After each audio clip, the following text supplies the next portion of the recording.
जरा सोचो, हमारा यूनिवर्स 13.8 बिलियन ईयर्स पहले कैसा रहा होगा।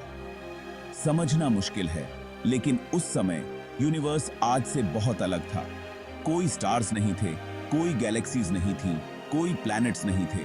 बस एक वॉइड, एक खालीपन जिसकी हम कल्पना भी नहीं कर सकते। ये वैसा नहीं था जैसा आज हम देखते हैं, स्टार्स और गैलेक्सीज से भरा हुआ। उस समय तो ये एकदम डार्क और खाली कैनवस था, जिस पे कॉस्मोस के अजूबों की पेंटिंग होनी बाकी थी। बल्कि सब कुछ एक बहुत ज्यादा हॉट और घने स्टेट में था, एक एटम से भी छोटा। ये सिंगुलैरिटी था। जरा सोचो, यूनिवर्स का सारा मैटर और एनर्जी एक पिनहेड से भी छोटी सी जगह में कंप्रेस्ड हो। तापमान इतना ज्यादा था कि आज हम जितने भी फंडामेंटल फोर्सेस के बारे में जानते हैं, वो सब एक ही में मिले हुए थे। फिर एक सेकंड के एक अंश में ये हुआ, अकल्पनीय पावर और एनर्जी वाला एक पल। यूनिवर्स का एक इवेंट में विस्फोट हुआ, जिसे हम बिग बैंग कहते हैं। ये सिर्फ स्पेस में एक एक्सप्लोजन नहीं था, ये खुद स्पेस का एक्सप्लोजन था। रियलिटी का फैब्रिक फैलना और एक्सपैंड होना शुरू हो गया। बिग बैंग कोई आम एक्सप्लोजन नहीं था, जैसे 4 जुलाई पे होने वाले फायरवर्क्स। फायरवर्क्स तो पहले से मौजूद स्पेस में एक्सप्लोड होते हैं, लेकिन बिग बैंग ने एक्सपैंड होते समय स्पेस को बनाया। ये स्पेस और टाइम का जन्म था।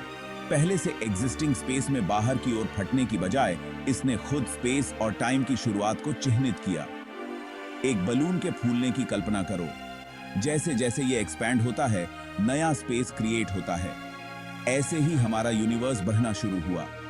उस एक पॉइंट से यूनिवर्स तेजी से एक्सपैंड और ठंडा हुआ, और आज हम अपने आसपास जो कुछ भी देखते हैं, उसके लिए स्टेज तैयार किया। कुछ ही सेकंड में ये एक एटम से भी छोटे से बढ़कर एक गैलेक्सी से भी बड़ा हो गया। इस तेज एक्सपेंशन को कॉस्मिक इन्फ्लेशन के रूप में जाना जाता है। ये इवेंट सिर्फ मैटर और एनर्जी क्रिएट करने के बारे में नहीं था, ये उस कॉम्प्लेक्स यूनिवर्स के स्टेज को सेट करने के बारे में था जिसमें हम रहते हैं।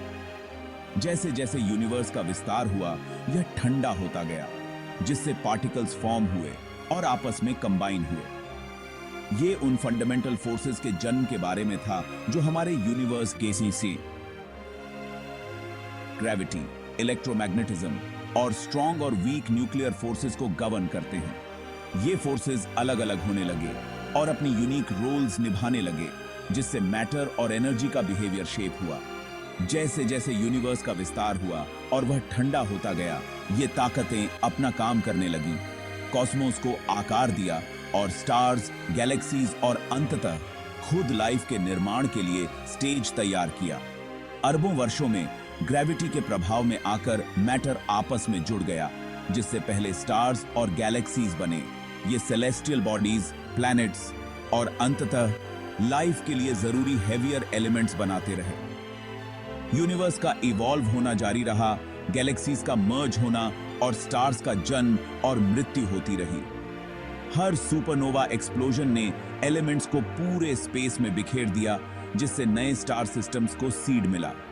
हमारा अपना सोलर सिस्टम लगभग 4.6 बिलियन ईयर्स पहले बना था, जो इसी कॉस्मिक साइकिल का एक प्रोडक्ट है। और यहां हम हैं, मिल्की वे गैलेक्सी में, एक मीडियम साइज्ड स्टार के चारों ओर चक्कर लगाने वाले एक छोटे से प्लैनेट पर। यह सब कुछ सबसे छोटे पार्टिकल्स से लेकर विशाल गैलेक्सीज तक उस एक अविश्वसनीय इवेंट द बिग बैंग से शुरू हुआ। यह यूनिवर्स में हमारी जगह और हमें यहां तक लाने वाले अविश्वसनीय सफर की याद दिलाता है। तो अगली बार जब आप रात के समय आसमान की तरफ देखें, तो याद रखें कि आप एक ऐसे कॉस्मिक एक्सप्लोजन के रेमनेंट्स देख रहे हैं जिसने हर चीज को गति में सेट कर दिया।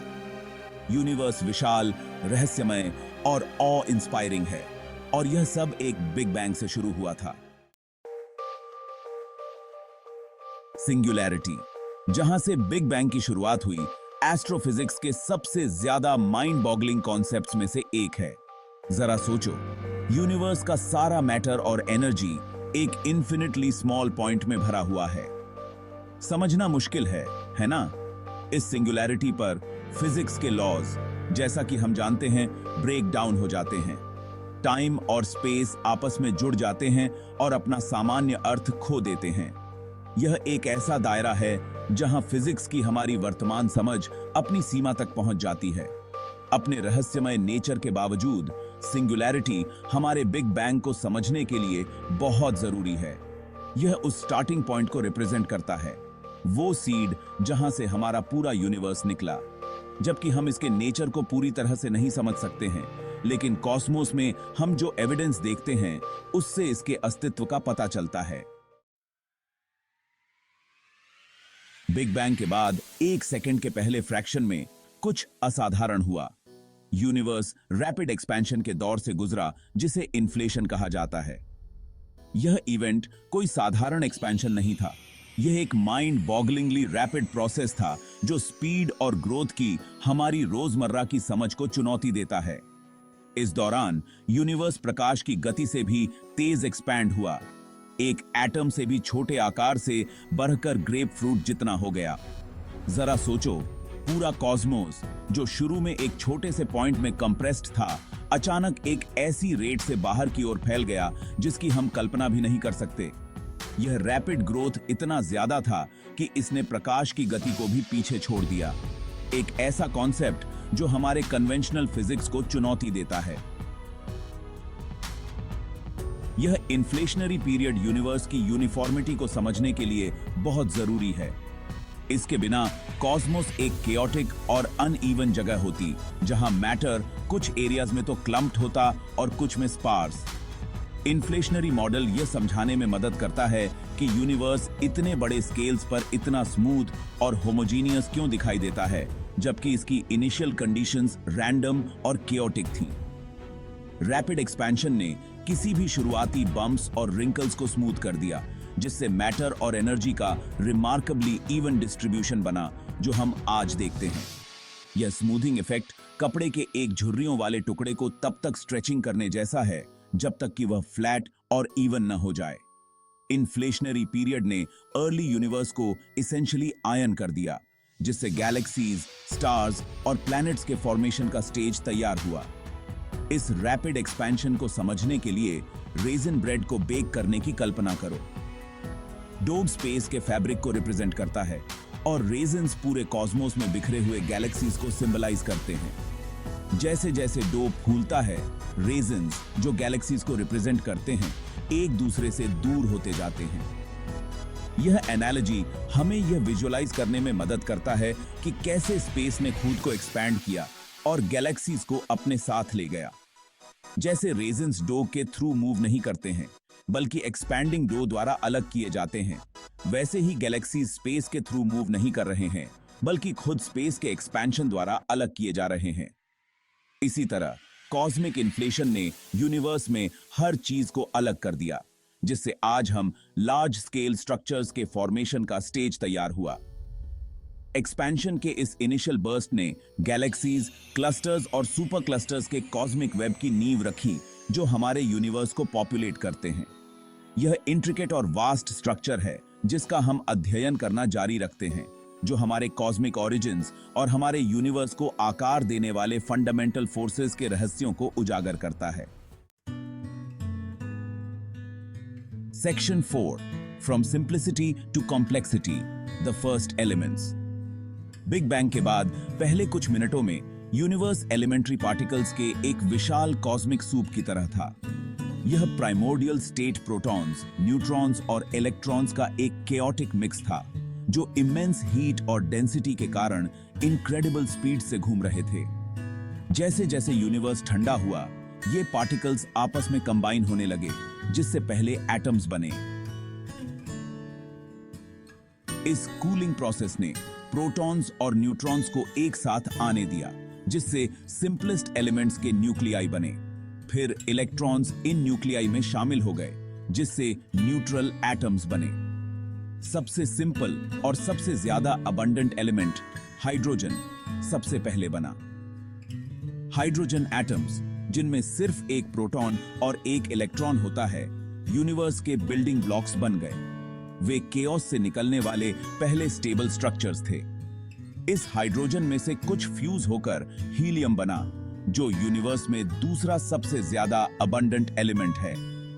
यह फ्यूजन प्रोसेस अर्ली यूनिवर्स की इंटेंस हीट और प्रेशर में हुआ, जहां हाइड्रोजन न्यूक्लियाई आपस में टकराए और कंबाइन होकर हीलियम न्यूक्लियाई बनाए। ये दोनों एलिमेंट्स जो बिग बैंग के फायरी आफ्टरमैथ में बने थे, कॉस्मोस में बाकी सब चीजों के लिए बिल्डिंग ब्लॉक्स बनेंगे। हाइड्रोजन और हीलियम ने स्टार्स, गैलेक्सीज और अंततः प्लैनेट्स के फॉर्मेशन के लिए रॉ मटेरियल्स प्रदान किए। एलिमेंट फॉर्मेशन का यह प्रोसेस, जिसे बिग बैंग न्यूक्लियोसिंथेसिस के रूप में जाना जाता है, रिमार्केबली एफिशिएंट था। कुछ ही मिनटों में यूनिवर्स ने अपने हाइड्रोजन और हीलियम का अधिकांश हिस्सा प्रोड्यूस कर लिया, जिससे कॉम्प्लेक्स केमिस्ट्री का स्टेज तैयार हुआ जो आगे चलकर होगी। इसने हाइड्रोजन और हीलियम का प्रिसाइज अबंडेंस प्रोड्यूस किया, जो हम आज यूनिवर्स में देखते हैं, जो बिग बैंग थ्योरी को सपोर्ट करने के लिए स्ट्रॉन्ग एविडेंस प्रदान करता है। इन एलिमेंट्स की रिलेटिव अमाउंट्स थ्योरी द्वारा की गई प्रेडिक्शन से मेल खाती हैं, जो यूनिवर्स के ओरिजिन्स की हमारी समझ को रीइंफोर्स करती हैं। इन हम्बल बिगिनिंग्स से यूनिवर्स ने सिंप्लिसिटी से कॉम्प्लेक्सिटी तक का अपना जर्नी शुरू किया। हाइड्रोजन और हीलियम एटम्स ने पहले स्टार्स बनाए, जिससे न्यूक्लियर फ्यूजन के जरिए हेवियर एलिमेंट्स बने। ये स्टार्स जिए और मरे, इन नए एलिमेंट्स को पूरे कॉस्मोस में फैलाया और यूनिवर्स को लाइफ के लिए इंग्रेडिएंट्स से समृद्ध किया। आज हम एक ऐसे यूनिवर्स को देखते हैं जो एलिमेंट्स, स्टार्स, गैलेक्सीज और प्लैनेट्स की एक रिच टैपेस्ट्री से भरा हुआ है, जो उस इनिशियल कॉस्मिक सूप से उत्पन्न हुआ है। पहले एलिमेंट्स से लेकर कॉम्प्लेक्स स्ट्रक्चर्स तक का जर्नी जो हम आज देखते हैं, अरबों वर्षों में हमारे यूनिवर्स को आकार देने वाले इनक्रेडिबल प्रोसेसेस का प्रमाण है। Section 5, gravity takes centre stage. जैसे जैसे यूनिवर्स का विस्तार और ठंडा होना जारी रहा, ग्रेविटी, सबसे वीकेस्ट लेकिन सबसे फार रीचिंग फोर्स, ने अपना इन्फ्लुएंस डालना शुरू कर दिया। मैटर की डेंसिटी में टाइनी वेरिएशंस की वजह से कुछ रीजन्स में ग्रेविटी दूसरों की तुलना में थोड़ा ज्यादा स्ट्रॉन्गर था। लाखों वर्षों में इन डेंसर रीजन्स ने ज्यादा से ज्यादा मैटर को अपनी ओर खींचा। इस ग्रेविटेशनल कोलैप्स के कारण अंततः पहले स्टार्स और गैलेक्सीज का फॉर्मेशन हुआ, यूनिवर्स को रोशन किया और उन स्ट्रक्चर्स को बनाया जिन्हें हम आज देखते हैं।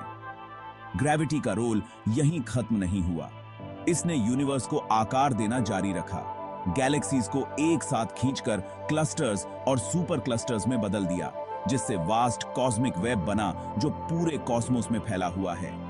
आज भी ग्रेविटी यूनिवर्स को स्कल्प्ट करता रहता है और स्टार्स और गैलेक्सीज के एवोल्यूशन को आगे बढ़ाता है।